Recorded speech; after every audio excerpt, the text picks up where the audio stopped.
quit, which was one of my major mistakes. Among many major mistakes I made in those early days. But I was ambitious and willing to work hard, and figured I wouldn't have any trouble getting a job, which turned out to be accurate. So with a head full of dreams and ambitions, I started my first job. About 3 years later, I got married, made lots of promises, worked hard, and a couple of years later started a family. And at age 25, I started taking a new look at my life. My weekly paycheck amounted to the grand total of $57. I was far behind on my promises, behind on my bills, and discouraged. I was far from making the progress I thought I should have made. I was willing to work hard. That was not my problem. But it was clear that it was going to take more than hard work. And I didn't want to wind up at age 60 broke, needing assistance, like so many people I saw around me, not in the richest country in the world. So what do you do to change the direction of your life? I thought, well, I should go back to school. 1 year of college doesn't look that good on an application. But now with my family starting, going back to school seemed like a tough decision.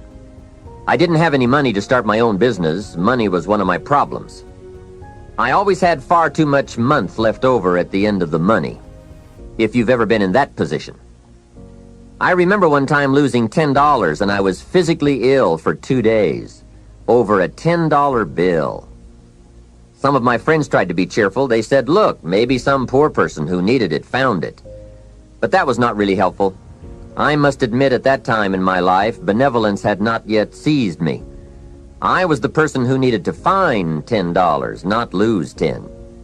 So that's where I was at that time in my life, behind on my dreams, and constantly wondering what I could possibly do to change my life for the better. Well, at age 25, good fortune came my way. And many times it's difficult to explain good fortune. Why do unique things happen to you when they do? I don't know. Part of that is a mystery to me. However, my good fortune was meeting a man, a very unique and successful man. His name was Mr. Earl Schoaf. When I met him, I said to myself, I would give anything to be like him. I wonder what it would take. Well, to make a long story short, this very special gentleman took a liking to me, and a few months after I met him, he hired me, and I went to work for him. I spent the next 5 years working for him in several of his businesses, and then, unfortunately, he died. But I did get to spend 5 years with this remarkable man, and the best thing he gave me during that 5 years was not a job. The best thing he gave me was the benefit of his philosophy, the fundamentals of living successfully, how to be wealthy, how to be happy. And sure enough, his ideas worked for me. So I will always be grateful for meeting someone who made a difference in how my life worked out.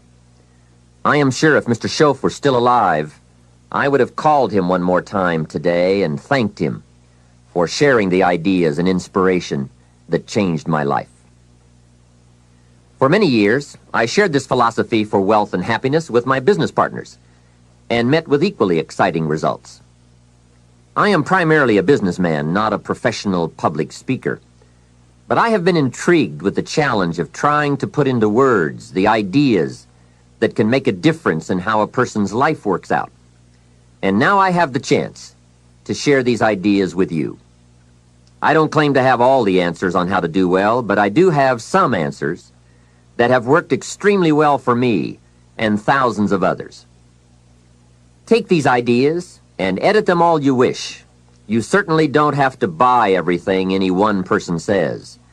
But give me a chance. If something sounds good, try it. If it doesn't make sense, discard it. Remember, don't be a follower, be a student. All the ideas we'll discuss in these cassette sessions will stem from a group of very important key concepts. I'd like to begin this session by briefly but clearly looking at each of them. These key words are very important for us to understand if we're to get maximum value from this program and add significantly to our wealth and happiness.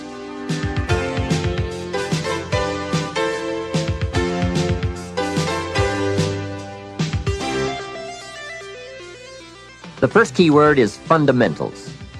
What a most important word, fundamentals. This word calls attention to the primary issue in our quest for greater success. It is the key word in making our lives work well. Fundamentals. Those basics that build the foundation for accomplishment, productivity, success, and lifestyle. Fundamentals form the beginning, the basis, the reality from which everything else flows. And remember, there are no new fundamentals. Fundamentals are old, well established. Beware of someone who claims to have a new fundamental. That's like someone who claims to manufacture antiques. We would have to be suspicious, right? So fundamentals, basics, they are so very important to understand and consider and practice if you wish for the good life. And may I add here, make sure you don't go looking for the exotic answers to success. Success is a very basic process. It doesn't fall out of the sky. It doesn't have any mysteries, nor does it fall into the realm of the miraculous. Success is merely a natural result that comes from the consistent operation of the practical fundamentals. As someone wisely remarked, to be successful, you don't have to do extraordinary things. Just do ordinary things extraordinarily well. Mr. Schoaf, my teacher, gave me many great phrases I'll always remember. One of them was, there are always about a half dozen things that make 80% of the difference. What a key thought, a half dozen things. Whether we are working on our health, wealth, personal goals, or professional enterprise, the difference between our ultimate success or inevitable failure lies in the degree to which we are willing to seek out, study, and to go to work on those half dozen things. For a farmer to reap a plentiful harvest in the fall, for example, the major basics are fairly obvious. Soil, seed, water, sunshine, nourishment, and care. Each fundamental being equally in need of study and attention, for together they bring about the best chance for a successful harvest. A good question to ask before undertaking any project or setting any new objective, then, is what are the most important half dozen things that will make the major difference in how it works out?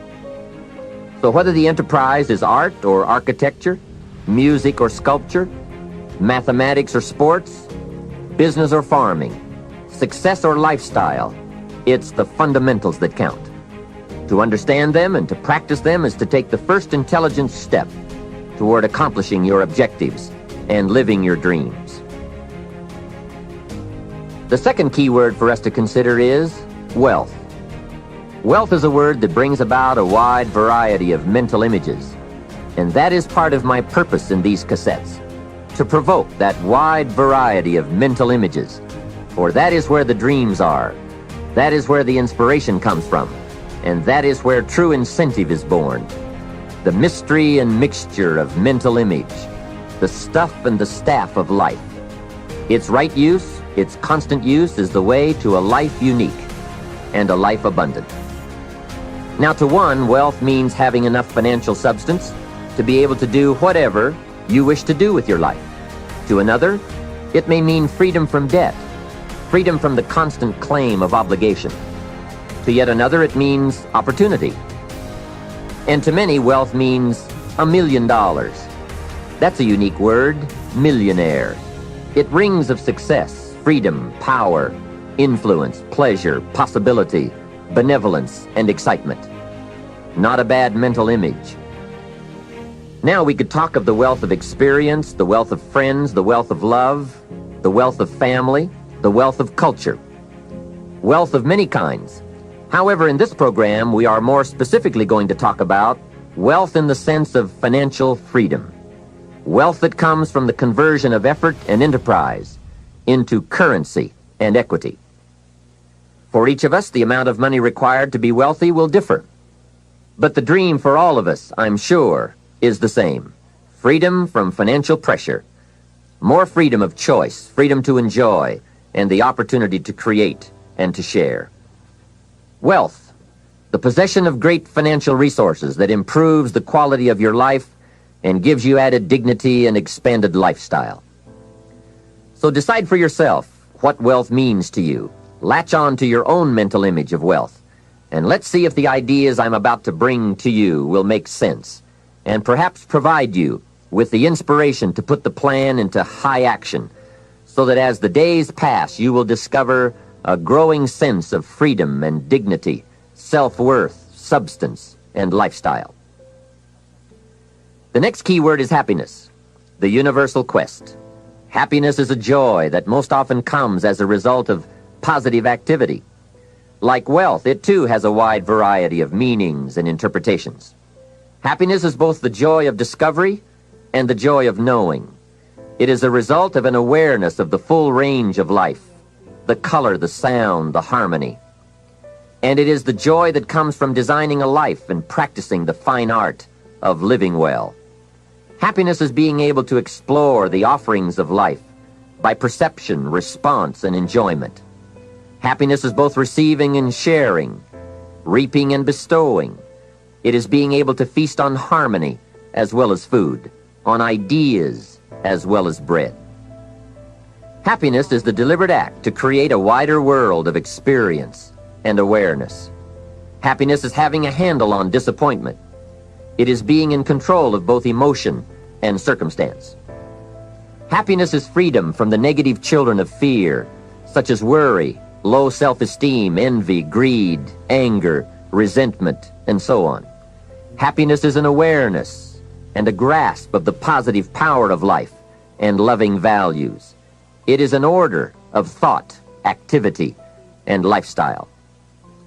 Happiness is values in balance. It is contact with people of substance. Happiness is contentment with the tasks of your life. It is thought inspired by, organized with, and rooted in your personal philosophy. Happiness is a life well lived, in which a wide variety of experiences are deliberately captured to become an invaluable form of currency for you to spend and invest in your own better future. Happiness is activity with purpose. It's love in practice. Happiness is both a grasp of the obvious as well as an awe of the mysterious. But for most people around us, happiness seems to be either something left behind or something yet to be discovered. Like all the good things in life, happiness is elusive by nature, but not impossible to capture. A major key for bringing joy into our lives lies in the next word we shall briefly examine: discipline. If there is a magic word that stands out above all the rest, this is the one: discipline. And in this program, you'll discover how positive this word is. Discipline is the bridge between thought and accomplishment, the bridge between inspiration and value achievement, the bridge between necessity and productivity. Remember, all good things are upstream. The passing of time takes us a-drifting, and drifting only brings us the negative, the disastrous, the disappointment, and the failure. Failure is not a cataclysmic event. It is not generally the result of one major incident, but rather a long list of accumulated little failings. Failing in life is failing to think today, failing to act today, failing to care, to strive, to climb, to learn, to keep trying day by day. If your goal requires that you write 10 letters today and you write only 3, you are down 7 letters. If you want to make 5 calls and you only make 1, you are down 4 on calls. If your plan calls for saving $10 today and you save none, you're down $10 today. Now the danger is looking at an undisciplined day and concluding that no great harm has been done. It doesn't seem like such a bad day. But add up these days to make a year, and then add up those years to make a lifetime, and perhaps you can now see how repeating today's small failures can easily turn your life into a major disaster. Success, on the other hand, is just the same process in reverse.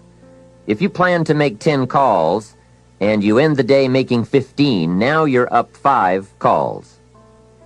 If you then get up a few on letters, move up the savings numbers, you can see what a massive difference it could make in a year, and what wealth and accomplishment awaits for a lifetime. Discipline is like a set of magic keys that unlocks all the doors of wealth, happiness, sophistication, culture, high self-esteem, pride, joy, accomplishment, satisfaction, and success. The first key to discipline is awareness of the need for and the value of discipline, and especially the discipline to make the changes. What will it take? What must I do? And what must I become to get all I want from my life? The second key is the willingness. More than that, the eagerness to maintain your new discipline deliberately, wisely, consistently. And the third key to discipline is the commitment to master the circumstances of your daily life, to see and harness the opportunities to make something of the sun and the rain, the good as well as what comes in the guise of misfortune. Discipline does many things, but most important of all is what it does for you. It makes you feel better about yourself. Even the smallest discipline can have an incredible effect on your attitude. And the good feeling you get, that surging feeling of self-worth that comes from starting a new discipline, is almost as good as the feeling that comes from the accomplishment of the discipline. Second, a new discipline immediately alters your life direction. You don't change destinations immediately. That is yet to come. But you can change direction immediately. And direction is very important. Third, discipline cooperates with nature. Everything strives. It is a common life function. How tall will a tree grow? As tall as it can. Everything strives to become all it can possibly be, and that striving to become is what discipline is all about. Disciplining ourselves to fulfill our natural potential to become all that we can be. And finally, discipline attracts opportunity. Opportunity is always looking for ambition and skill in action. Discipline taps the unlimited power of commitment. The human will in action, driven by inspiration, enticed by desire, tempered by reason, guided by intelligence, can bring you to that high and lofty place called the good life. Discipline, those unique steps of intelligent thought and activity that put a lid on temper and a faucet on courtesy, that develop positive and control negative, that encourage success and deter failure, that design lifestyle and control frustration, that enhance health and curb sickness, that promote happiness and manage sadness. Discipline, the start and the continuing process that brings all good things. And remember, anyone can start the process. It's not if I could, I would. It's if I would, I could. If I will, I can. So start the new process. You can begin a new habit no matter how small it is. Small isn't important. Whether or not you start and whether or not you continue are all that is important. And don't be deluded by an affirmation. Only affirm what you are truly prepared to do. Many of us delude ourselves with our words into believing that we're making changes and making progress, when in fact our daily activity is taking us in the exact opposite direction of our affirmations. Why would you walk in the opposite direction of your dreams? The man dreams of wealth and walks daily towards certain financial disaster. The man wishes for happiness and thinks the thoughts and commits the acts that take him to certain despair. So to have a prosperous life, start a prosperity plan. To become wealthy, start a wealth plan. Remember, you don't have to be wealthy to have a wealth plan. A person with no means can have a rich plan. If you are ill, start a health plan. If you don't have energy, start an energy plan. If you don't feel good, start a feel-good plan. If you're not smart, start a smart plan. If you can't, start a can plan. If you haven't, start a have plan. Anyone can. Even a bad person can start hearing good messages and reading good books. Recognize that the start of the better life, the happy life, the wealthy life, is today. This is exciting. Both the process and the result can begin today. Start the new journey today. If you think of a new idea, today is the day to begin the discipline of putting that idea into action. Set this day up as a long, busy, exciting start for your new life. Get your first book for your new library today. Begin your new practice of setting goals today. Start clearing out a drawer of your new orderly desk today. Start eating an apple a day on your new health plan today. Put some money in your new investment for fortune account today. Start reading with intensity for your new wealth of mind plan today. Write a postponed letter today. Make a delayed telephone call today. Pick up your camera and take a picture of something to start your new treasury of photographs today.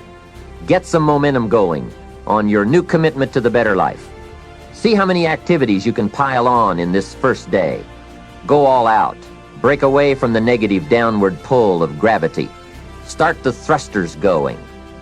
Prove to yourself that waiting is over, hoping is past, and that faith and action have now taken charge.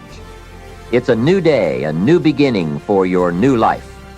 With discipline, you can't believe the list of positive moves you can make in the first day of your new beginning. What have you got to lose? Only the despair and fear and guilt of the past. Only the dissatisfaction and unhappiness and lack of fulfillment of the past. Only the frustration and low self-esteem of the past.